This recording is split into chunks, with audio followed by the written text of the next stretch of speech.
এদের যে হেরে যাওয়ার পরে চুরির অভ্যাস কাটেনি, যে স্ট্যাম্প ভেটারান চোর এরা, এত প্রতিষ্ঠিত চোর, এটা তো দেখা যায় নিজের দলের এমএলএদের সই জাল করেন এবং 3 জন এমএলএ সেটা কনফেস করে সিআইডির সামনে, হ্যান্ডরাইটিং এক্সপার্ট এবং ভিডিওগ্রাফির সামনে। তো তারা কেন ফাঁসবেন? শেষে নিজের দলের বিধায়কদেরও সই জাল, আর কি বাকি রইল? পর্দা ফাঁস করলেন মুখ্যমন্ত্রী শুভেন্দু অধিকারী। নবান্ন থেকে তৃণমূলকে চোর কটাক্ষ মুখ্যমন্ত্রীর, একেবারে অল আউট অ্যাটাক। তিনি বলেন, হেরে যাওয়ার পরেও চুরির অভ্যাস কাটেনি, এরা প্রতিষ্ঠিত চোর। দলের বিধায়কদের সইও জাল করেন। 3 জন বিধায়ক তা স্বীকারও করেছেন সিআইডির সামনে। এদের মধ্যে 3 জন এমএলএ, বাহারুল ইসলাম, অরূপ রায় এবং সুভাষিস দাস, তারা ভিডিওগ্রাফি এবং সিআইডিকে বলে সই আমাদের নয়। এর মধ্যে বাহারুল ইসলাম, ক্যানিং পূর্ব, তিনি বলেন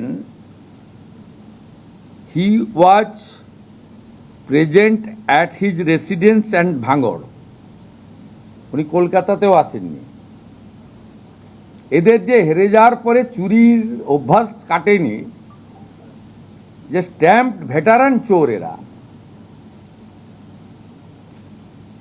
এত প্রতিষ্ঠিত চোর, এটা তো দেখা যায় নিজের দলের এমএলএদের সই জাল করেন এবং 3 জন এমএলএ সেটা কনফেস করে সিআইডির সামনে, হ্যান্ডরাইটিং এক্সপার্ট এবং ভিডিওগ্রাফির সামনে।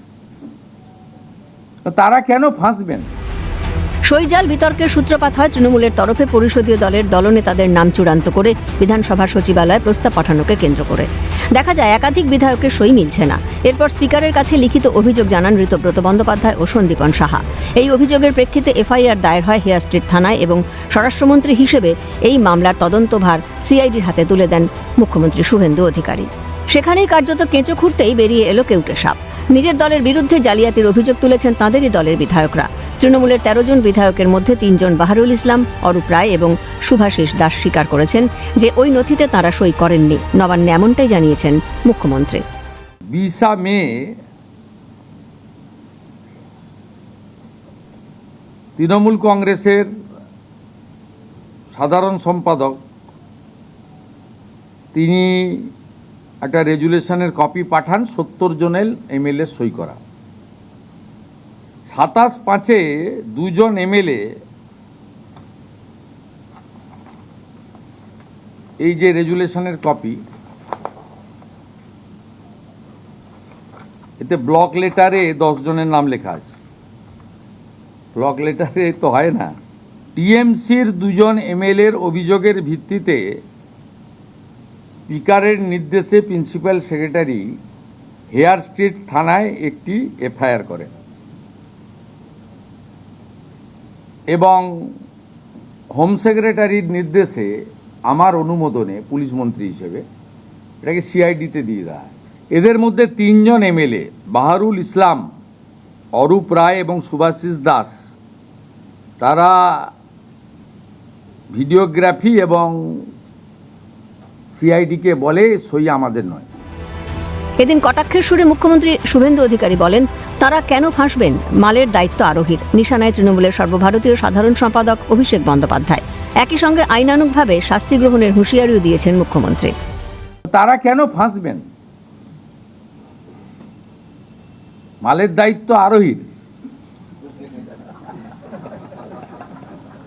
কেন ফাঁসবেন তারা, বেচারীরা? বলুন, এরা এত বড় করাপ্টেড।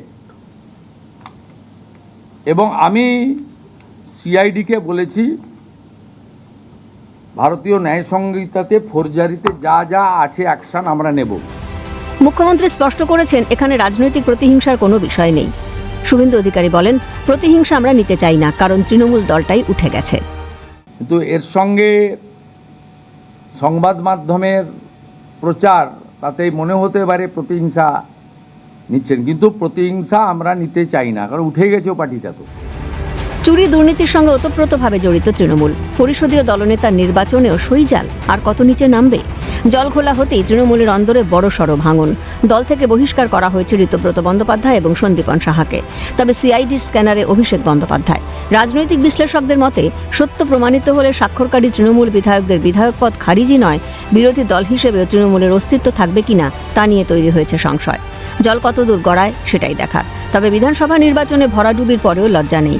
কথায় বলে, স্বভাব যায় না মোলে, ইজ্জত যায় না ধুলে। কার্যত সেই অবস্থাই হয়েছে তৃণমূলের। ক্যামেরায় সুরজিৎ প্রামাণিকের সঙ্গে সায়ন্তন ভট্টাচার্যের রিপোর্ট, ক্যালকাটা নিউজ।